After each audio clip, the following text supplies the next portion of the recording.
Hello everybody. So today we're going to be doing a little series. I don't really know what I want to call it, but it's basically just going to be a quick little review series. I'm just going to go through some products and give you some bite-sized reviews. So in particular, I'm going to be going through some products I feel like are really trending or are really popular right now, and a quick little review will be of some use. So let's get into it.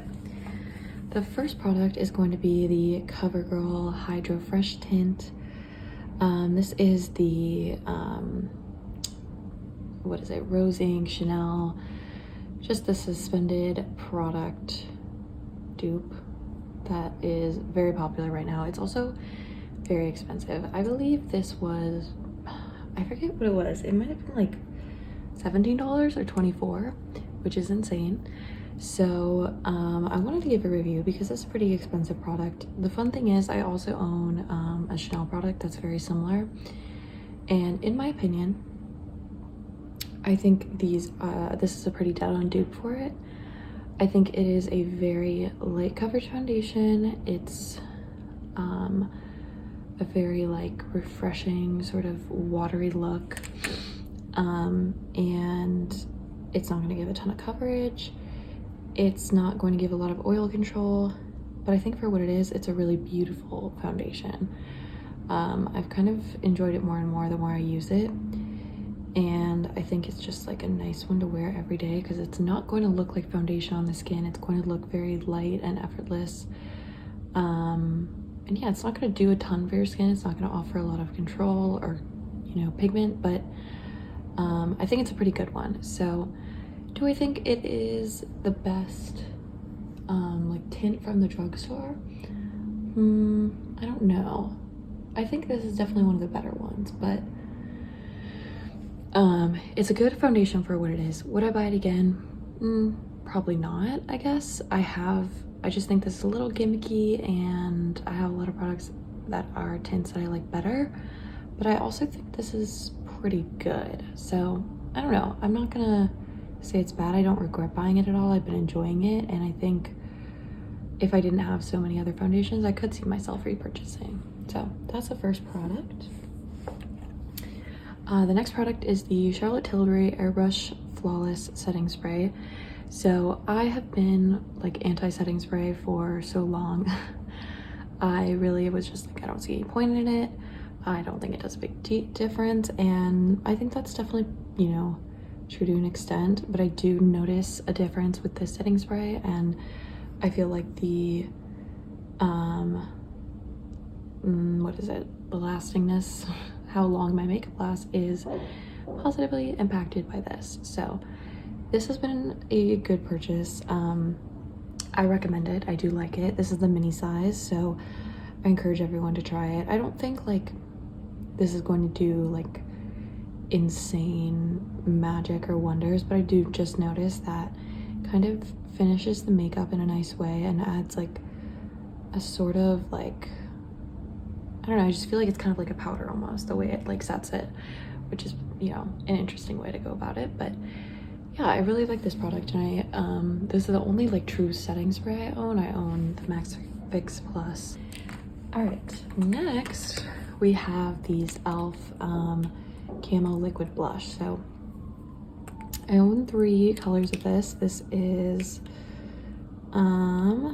Dusty Rosé, Coral Crush, and Pinky Promise.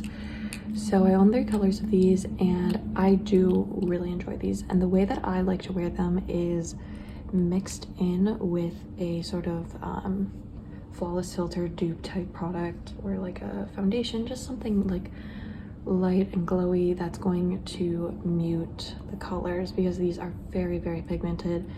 In fact, the Coral Crush one is it's too much for me. I'll swatch these out quickly. They're just so pigmented, and you really do just need the tiniest dot of color, of pigment. I like Dusty Rosé a lot. I think that can be for pale skin, I think that one is probably the best option. But I've been able to make the pink one work too. So I'll swatch these out.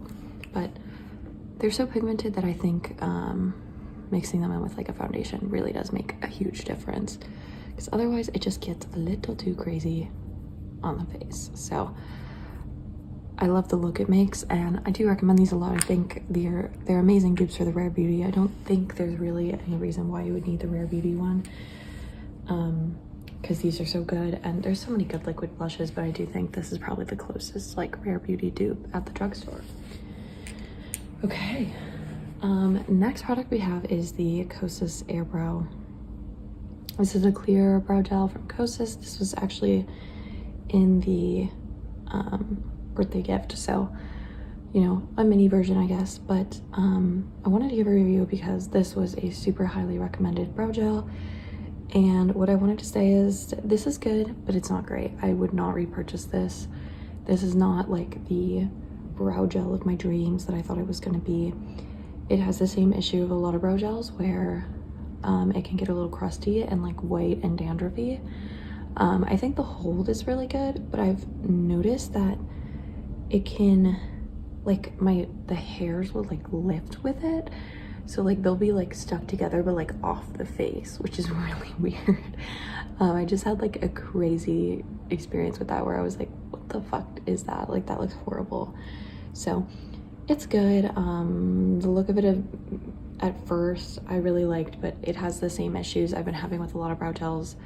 And actually I'd say this is a little more intense than some of the others, where it gets very crusty and flaky and just looks like a little bit like dandruff in the brows. So not my favorite. I wouldn't repurchase this. This also has the issue that a lot of clean beauty products have, where it smells like rank after a couple days. Like, it is not a good scent. And that's my thing with clean beauty products, is they do not last. And when you're someone who has such a, you know, large collection where you aren't going to be using these like every day and using them up quick, I think this is kind of a bad product or brand to buy from, because they're going to go bad before you finish, and for expensive products that is not worth it. Anyways, next product is the Hourglass Unlocked Instant Extensions Mascara. So this is a tubing mascara. This is also a sample size. This came with a gift with purchase, but they've also had this at Sephora for like a 100-point perk if anyone was interested. So this is a tubing mascara, and there's a lot of really good ones out right now, but this one is pretty hyped up.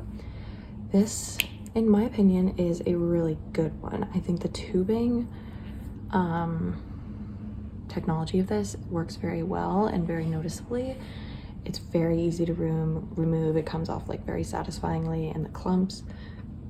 And I think that this is a very good, like, dramatic tubing mascara. In that same vein, I don't think it is the most like natural looking, and I don't love the effect I get from it. It's very like boom and in your face and kind of clumpy, and it's not my favorite effect, but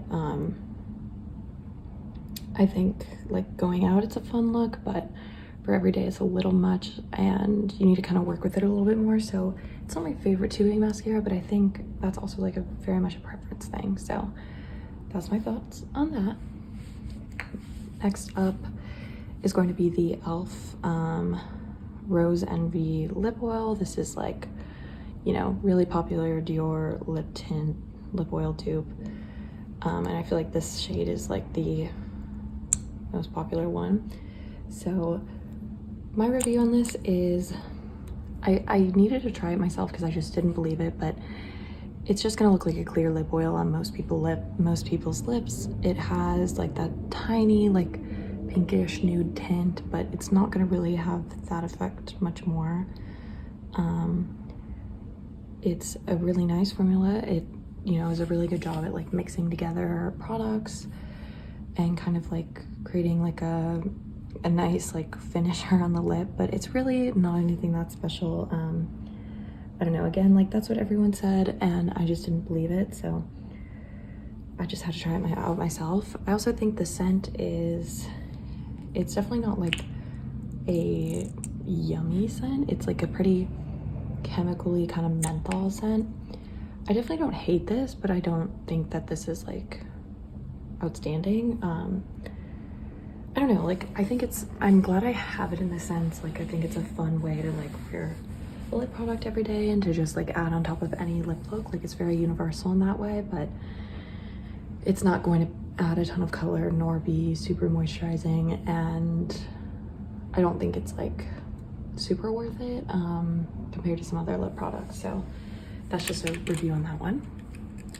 Next, final e.l.f. product, but these are the e.l.f. Pout Clout Lip Plumping Pens. I have 3 colors. The first is the, well, I'm just gonna, this is the red one.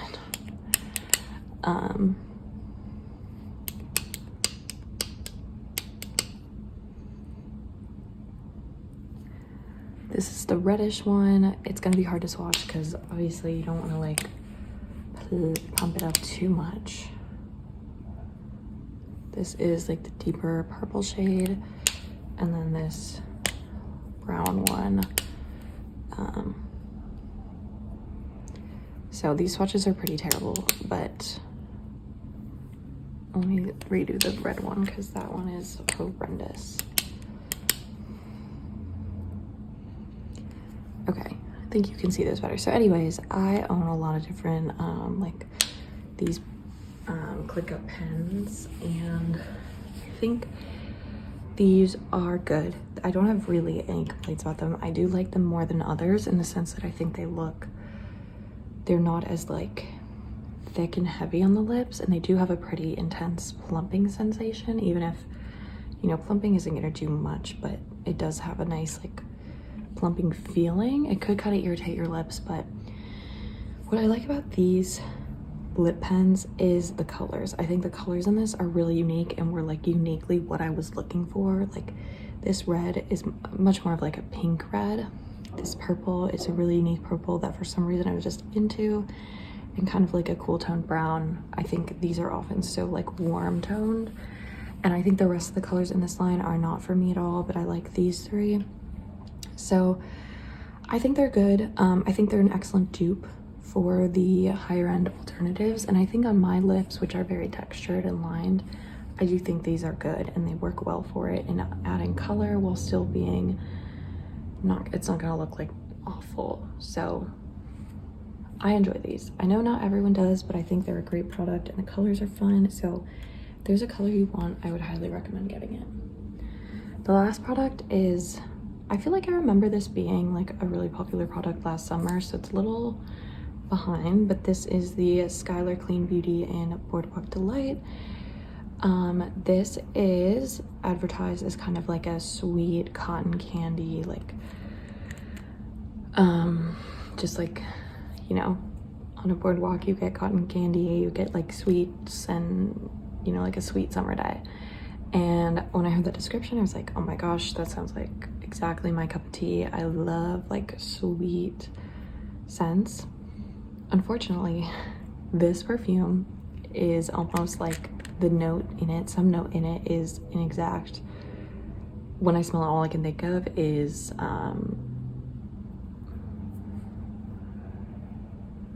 porta potty cleaner. Kind of like that blue liquid in a porta potty that is like a very like intensely clean smell, but it just like smells like it's covering up something nasty. So I was just like smelling this and thinking about it and remembering that, you know, these were perfumes I was very excited about, and the cleaner scent in this is intense. I really struggle to wear it. I really struggle to find any other note in it. Even when it dries down, I feel like that is still the top note. I have some success like mixing this with like a vanilla, but overall this was pretty disappointing. If you have ever used a porta potty and, you know, I think the scent is going to be ruined for you, which is like such a random thing, but that's really how I feel about it. It just, the scent is so difficult for me to wear, and I like Skylar. I love so many scents from them, and this one just wasn't it. So anyways, those were some quick reviews of some products that I felt were viral in some way at some point. and hopefully it was somewhat helpful, somewhat interesting. And yeah, I feel like this is just, again, kind of fun to go through some products I own, give some reviews, allow you to make maybe more of a informed purchase, or just get to see some products you want to buy or are interested in without needing to buy them yourself. So thank you all for watching, and I'll see you next time.